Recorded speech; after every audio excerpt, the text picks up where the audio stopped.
Bonjour à tous, je suis Patrick Clarkson, je suis neuropathologien interventionnel à la filière et enseignant-chercheur à Sorbonne Université.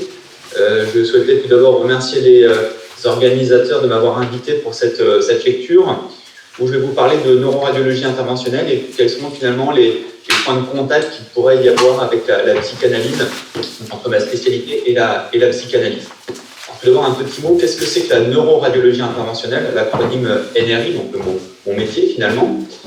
Donc, c'est finalement un ensemble de techniques mini-invasives qui sont de développement récent, donc au milieu des années 90, et qui sont dédiées au traitement par voie endovasculaire en passant par les vaisseaux ou percutanés à travers la peau, des malformations vasculaires du cerveau, de la moelle, et également pour le traitement de la pathologie du rachis de la colonne vertébrale.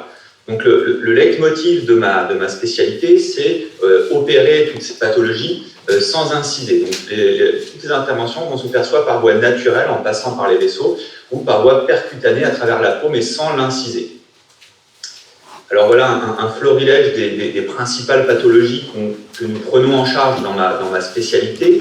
Les anévrismes cérébraux, que vous voyez ici sur ces deux exemples, à gauche et au milieu. Donc, ce sont des poches qui vont se développer sur la paroi des artères des vaisseaux. Et on verra tout à l'heure que le risque principal de ces anévrismes cérébraux, eh bien, c'est la rupture. Et il est intéressant de noter que finalement, l'homme est le seul animal sur Terre à avoir des anévrismes cérébraux. On ne retrouve pas les anévrismes cérébraux chez d'autres animaux. Et puis, autre pathologie qu'on va être amené à traiter dans ma spécialité, des malformations vasculaires du cerveau, comme celle-ci, une malformation artério-veineuse cérébrale, également source de risque hémorragique. Alors, je vous l'ai dit, nous traitons ces pathologies par voie endovasculaire la plupart du temps. Donc, la voie d'accès privilégiée est l'artère fémorale, comme vous pouvez le voir ici, donc au cours d'une intervention, où le matériel va être rentré par voie fémorale, avec des cathéters qui vont être passés par l'artère fémorale et qu'on va naviguer jusque dans les vaisseaux du cerveau. Donc voilà ce que ça donne en pratique. Ici, c'est notre bloc opératoire de neuroradiologie interventionnelle. Le patient est allongé ici, l'opérateur est ici, il va commander les mouvements de la table, les mouvements de l'arceau, et puis il va suivre en direct l'intervention pendant le geste. Et pourquoi ce sont des radiologues qui font la neuroradiologie interventionnelle? Parce que tous ces gestes sont guidés par l'imagerie, par de la radiologie qui permet de suivre la progression du matériel sous contrôle de l'imagerie, sous contrôle des rayons. Donc ici, un petit schéma qui vous explique un peu le principe du traitement d'un anévrisme cérébral. C'est une des pathologies qu'on traite, un peu la pathologie reine de ma spécialité. Donc l'anévrisme, je vous l'ai dit, est à risque de rupture. C'est une poche sur une artère qui a une paroi plus fragile que l'artère. Et donc on va naviguer en passant par l'artère fémorale sous contrôle des rayons X, un petit cathéter, un micro-cathéter, qui va être positionné dans le sac anévrisme.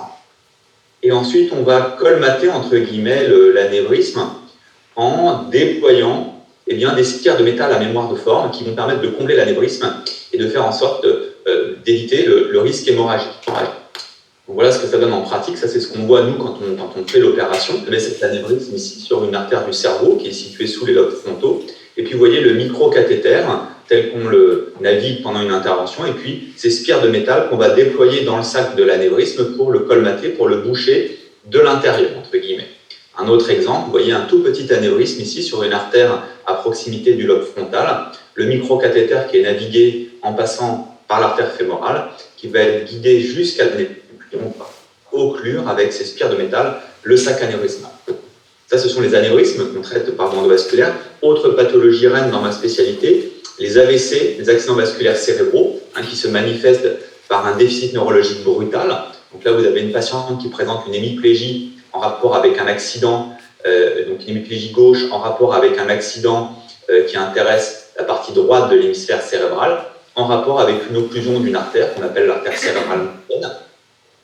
Et donc, sur ces accidents vasculaires cérébraux en rapport avec une occlusion d'une grosse artère, on voit ici l'occlusion ici de l'artère, eh bien, on peut être amené en urgence à aller retirer par voie endovasculaire, donc en passant encore une fois par l'artère fémorale du matériel, on va naviguer un microcathéter au contact de l'occlusion de cette artère, déployer un dispositif qui va permettre de retirer le caillot, et donc donc réouvrir l'artère en retirant ce caillot, avec le résultat en fin de procédure ici qui permet donc de recanaliser, de reperfuser cette artère qui était occluse et donc d'éviter un accident vasculaire cérébral massif. Alors, notre spécialité, encore une fois, porte principalement sur les vaisseaux du cerveau, donc c'est un petit peu de la plomberie entre guillemets, mais ces vaisseaux, il faut savoir qu'ils amènent ce fluide vital au cerveau qui est le sang, qui amène les nutriments au cerveau. Donc, certes, ces vaisseaux ne participent pas à des fonctions élaborées, c'est vraiment de la tuyauterie, mais qui est vitale, c'est-à-dire que un de ces vaisseaux bouchés ou porteur d'une plaie va pouvoir très rapidement conduire à des séquelles neurologiques très graves, voire même au décès du patient. Donc on est un petit peu les plombiers de ces vaisseaux intracrâniens qu'on va soit déboucher quand ils sont occlus et donc responsables d'un accident vasculaire cérébral, soit les réparer quand il y a une fuite, entre guillemets, une hémorragie liée à la lésion d'une paroi de ces vaisseaux. Alors, finalement, quels sont les points de recoupement entre la psychanalyse et ma spécialité, la neuroradiologie interventionnelle? Quand on m'a demandé de préparer ce cours, au début, aucun point de chevauchement ne m'était apparu de façon nette. C'est-à-dire on est vraiment dans une spécialité extrêmement technique, de la matérialité pure. C'est-à-dire qu'on va traiter des anévrismes cérébraux avec des techniques très élaborées. Finalement, on est assez loin de tout ce qui est psyché, prise en charge psychologique et psychanalyse. En réfléchissant un peu plus sur finalement les points de recoupement entre la psychanalyse et puis ma spécialité, j'ai vu finalement deux choses qui se dégageaient. Tout d'abord, la psyché et le patient, et le soigné. Donc, encore une fois, on prend en charge non pas des pathologies, mais des patients. Et donc, un petit aparté sur l'architecture des hôpitaux, qui est un sujet qui m'intéresse, parce que j'anime un cours à Sorbonne Université sur ce sujet. Et pourquoi est-ce que c'est intéressant? Parce que c'est le reflet de nos pratiques médicales. Donc, au Moyen-Âge, dans les hôpitaux, vous aviez ces salles communes qu'on appelait les salles des malades, dans lesquelles les malades étaient entassés, parfois plusieurs par lit. Et finalement, les soins étaient modestes et le but, c'était plus d'accompagner les patients dans la foi avant de mourir plutôt que de les soigner. Et il y avait donc un rôle très important de la religion dans ces hôpitaux du Moyen-Âge, avec systématiquement une chapelle qui était accolée à cette salle des malades. À l'époque classique, sous Louis XIV, l'hôpital va prendre plus un rôle, on va dire, carcéral, avec ici une représentation de mon hôpital, la salle pétrière. Et vous savez que cet hôpital était plus fait pour emprisonner les femmes folles, les indigentes et les prostituées que pour les soigner. Ici, vous avez un bâtiment qui existe toujours, qui s'appelle le bâtiment de la Force, dans lequel ces femmes, ces pauvres femmes, étaient finalement plus emprisonnées que vraiment soignées. Et puis, au XIXe siècle, encore une fois, les patients sont entassés dans des grandes salles communes, comme ici l'hôpital de Tours, l'hôpital Bretonneau. Et le leitmotiv jusqu'au XIXe siècle, c'était plus de soigner des maladies que de soigner des malades. Et puis, au XXe siècle, les choses vont changer un petit peu. Ici, vous avez un exemple d'un sanatorium qui a été dessiné et construit par un architecte scandinave et un designer célèbre, Alvar Aalto. Donc un sanatorium qui est, je vous le rappelle, une structure hospitalière qui est dédiée aux soins des tuberculeux. Et on voit ici le changement des mentalités avec un souci d'hygiène bien sûr, mais l'introduction de la psychologie dans la prise en charge des patients, un souci de quiétude des patients et d'humanisation des soins. Vous voyez ici une chambre pour ces patients hospitalisés dans ce sanatorium, avec ce qu'avait compris Alvar Aalto, c'est que le patient, il est la plupart du temps allongé dans sa chambre, et donc la chambre doit être designée pour un patient allongé. Donc il n'y a plus d'éclairage zénital, mais un éclairage qui est individuel, et puis la couleur du plafond était d'une couleur verte censée apaiser les patients. Et le souci du détail va jusqu'au lavabo ici, dont la courbure a été étudiée pour faire le moins de bruit possible et ne pas déranger le voisin quand on se lave les mains, par exemple. Donc vraiment ce souci d'humanisation et d'adaptation de la chambre aux patients. Alors comment s'intègre cette évolution de la perception, de l'importance de la psychologie dans la prise en charge du patient dans ma spécialité? Alors, je vous l'ai dit, la pathologie reine qui est traitée par ma spécialité, la neuroradiologie interventionnelle, ce sont les anévrismes cérébraux. On l'a dit, c'est une poche qui va se développer sur la paroi d'une artère du cerveau, qui a une paroi qui est plus fragile qu'une artère normale et qui expose au risque de saignement. Alors, deux cas de figure, les patients qui ont déjà eu une rupture d'anévrisme. Donc, le patient a eu une rupture d'anévrisme avec un saignement intracrânien. C'est une pathologie extrêmement grave qui vous amène en réanimation. Les patients sont souvent restés plusieurs semaines en réanimation avec des soins très lourds. Et donc, on va revoir ces patients après les avoir traités. Pour un suivi, on va suivre ces patients à vie. Et ces patients peuvent avoir des séquelles visibles, c'est-à-dire une hémiplégie, un trouble du langage, mais parfois aussi des séquelles invisibles de prime abord. C'est-à-dire que quand vous les voyez en salle de consultation, les patients ont l'air complètement normaux. Mais parfois, eh bien, du fait de la rupture de l'anévrisme, de la violence de cette rupture anévrismale, il peut y avoir des troubles neuropsychologiques, notamment quand les lobes frontaux sont touchés par la rupture d'anévrisme, par le saignement. Eh bien, il peut y avoir des changements de comportement, des patients qui vont être apathiques, qui vont être désinhibés, qui peuvent être agressifs parfois.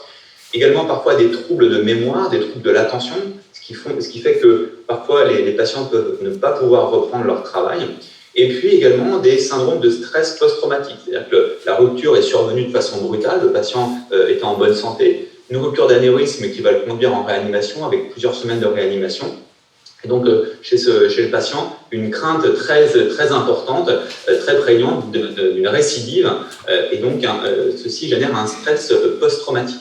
Donc à cet égard, on avait conduit une étude dans mon service avec un des membres de mon équipe, le docteur Préma, pour évaluer justement ces troubles cognitifs après rupture d'anévrisme, des anévrismes qu'on appelle communicants antérieurs qui sont situés sous les lobes frontaux.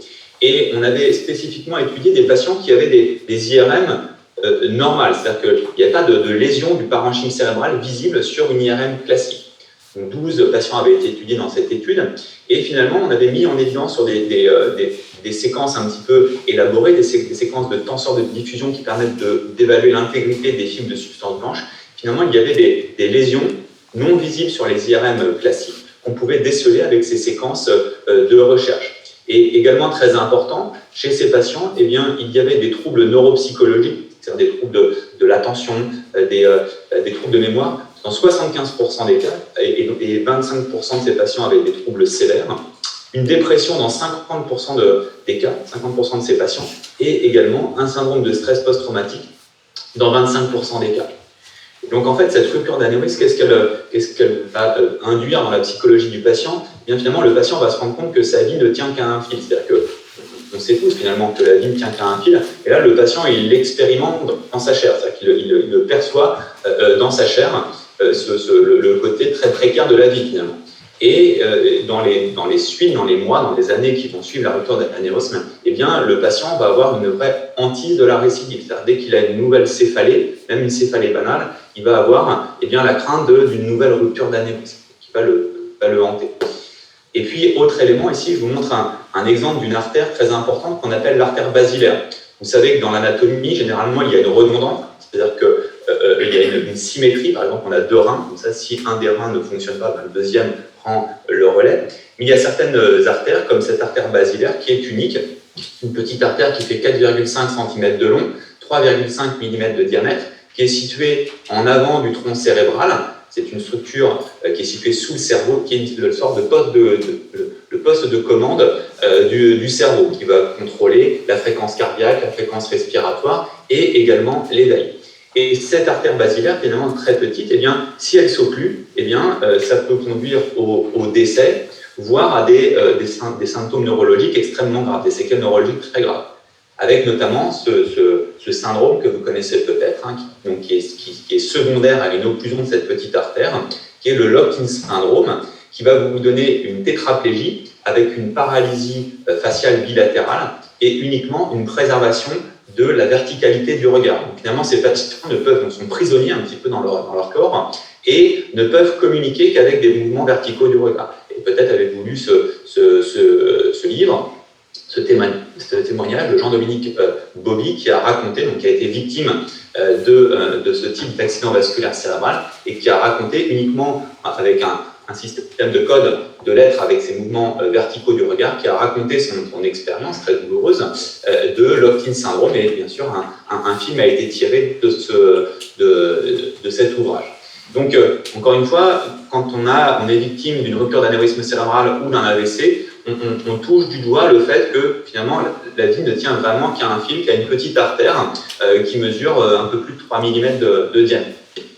Ça, c'est pour les patients qui ont un anévrisme rompu, qui ont expérimenté la rupture anévrismale, qui ont expérimenté la gravité de cette pathologie. L'autre cas de figure, c'est les patients qu'on va recevoir en consultation pour un anévrisme non rompu. C'est-à-dire que le patient a une IRM cérébrale pour un symptôme banal, un vertige, une céphalée, et puis on va lui découvrir par hasard, de façon fortuite, un anévrisme cérébral. Et donc le patient, eh bien, ça va générer forcément un stress très important suite à cette annonce, et il va toucher du doigt le fait qu'un petit anévrisme comme ceci, qui a vraiment la taille d'une tête d'épingle, eh bien, peut, s'ils seront, avoir des conséquences cataclysmiques et donner une hémorragie cérébrale avec éventuellement des séquelles neurologiques ou une issue malheureusement fatale parfois. Et donc, le patient, qu'est-ce qu'il fait? Il va souvent sur Internet, et l'influence d'Internet, elle est souvent très délétère, parce qu'on trouve énormément d'informations, c'est une mine d'informations, mais la plupart du temps, on ne sait pas qui a écrit ces informations, quelle est la légitimité de la personne qui a donné ces informations.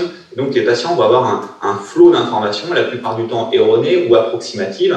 Et donc ce qu'ils vont retenir, c'est qu'ils ont potentiellement une bombe dans la tête, bombe à retardement, et en tout cas ce qu'ils perçoivent, ce qu'ils ressentent, c'est qu'ils ont une épée de Damoclès au-dessus de la tête.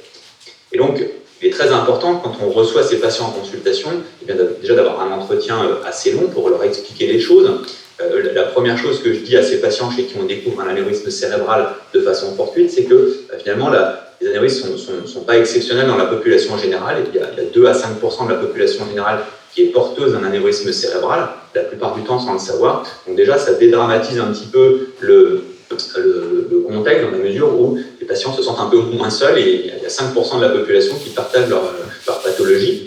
On aime bien recevoir les patients avec une personne de confiance, parce qu'on va donner beaucoup d'informations aux patients, et il est souhaitable parfois il y ait une personne accompagnante qui puisse également partager toutes ces informations qu'on va délivrer aux patients. Et puis on essaye de donner l'explication la plus claire et la plus adaptée aux patients avec des mots simples, mais en disant quand même la vérité, sans masquer la gravité potentielle de la pathologie. Donc c'est un cas de figure qui est potentiellement qui permet eh bien, de faire part aux patients de ces différents éléments. Et puis, à ce titre, un projet très intéressant de nos collègues de Nantes, le projet Canop, où finalement, après la consultation médicale, où le patient reçoit beaucoup d'informations et parfois ne comprend pas tout ce qu'on lui a dit parce qu'il y a beaucoup d'émotions, eh bien, le personnel paramédical va réitérer l'information de façon répétée dans les mois qui suivent pour accompagner le patient après cette annonce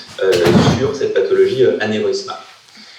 Et pour finir, donc on a parlé de la psyché et des soignés, psyché et soignants. Les soignants ont également impliqués dans la prise en charge de ces pathologies, peuvent également souffrir parfois des conséquences de pathologie.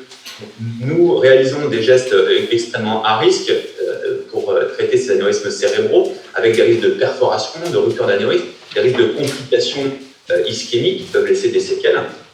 Donc là, ici, un exemple d'anévrisme traité par voie endovasculaire, avec une rupture péropératoire.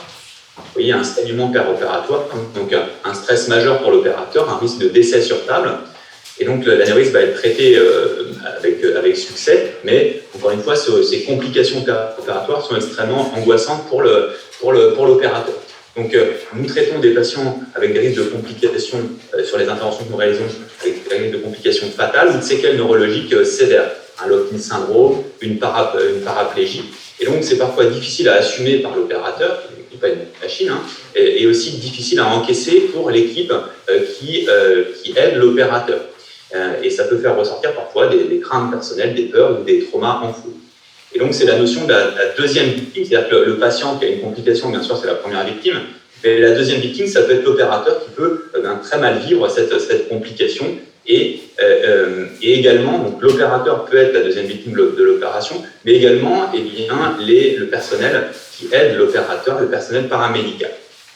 Donc, en conclusion, pour ces pathologies prises en charge en neuroradiologie interventionnelle, bien sûr, il y a une prise en charge psychologique du patient qui est primordiale, avec un accompagnement qui est très important dans la prise en charge psychologique de ces patients, mais également le soignant lui-même doit également bénéficier d'une prise en charge psychologique, surtout quand il est victime d'une complication, quand il a une complication survient sur l'un de ces gestes, avec encore une fois un souci très, très important donné à ce qu'on appelle maintenant la deuxième victime, c'est-à-dire quand il y a une complication, eh bien l'opérateur lui-même peut être la victime indirecte de cette complication avec un trauma psychologique induit.